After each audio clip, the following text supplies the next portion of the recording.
மனதை கவரும் பஞ்சதந்திர கதைகள் உங்களை சிரிக்க வைக்கும் வேடிக்கை கதைகளுடன் இணைந்து பயணிக்க வாங்க நம்ம மின்மினி கதைகள் சேனலுக்கு.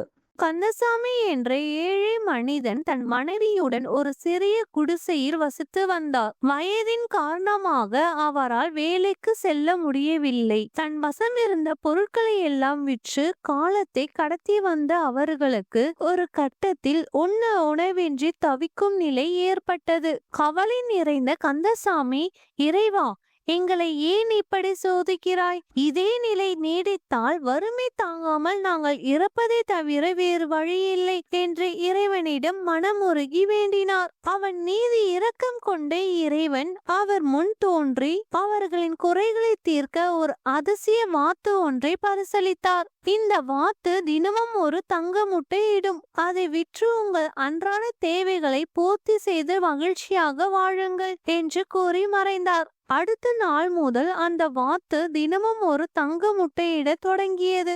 கந்தசாமியும் அவர் மனைவியும் அந்த முட்டைகளை விற்று வறுமை நீங்கி வசதியாக வாழ்க்கை வாழ தொடங்கினார்கள். சில காலம் சென்ற பிறகு கந்தசாமியின் மனைவிக்கு ஒரு பேராசை வந்தது. அவள் தன் கணவனிடம், தினமும் ஒரு முட்டைக்காக நாம் ஏன் காத்திருக்க வேண்டும்? இந்த வாத்தின் வயிற்றுக்குள் இருக்கும் எல்லா முட்டைகளையும் நாம் ஒரே அடியாக எடுத்து விட்டால் நாம் உடனே மிகப்பெரிய பணக்காரர்களாகி விடலாம் என்று ஒரு யோசனையை கூறினாள். கந்தசாமிக்கும் அது சரியென தோன்றியது. உடனே அவர் அந்த வாத்தை பிடித்து அதன் வயிற்றை கிழித்தார். ஆனால் அவர்களுக்கு பெரும் அதிர்ச்சி காத்திருந்தது. வாத்தின் வயிற்றில் ஒரு முட்டை கூட இல்லை. மற்ற சாதாரண வாத்துகளைப் போலவே அதன் உள்ளே வெறும் குடல் மட்டுமே இருந்தது. அவர்களின் பேராசையினால் தினமும் ஒரு தங்க முட்டையிட்ட அந்த அதிசய வாத்து இறந்து போனது. மீண்டும் வறுமை அவர்கள் சூழ்ந்து கொண்டது.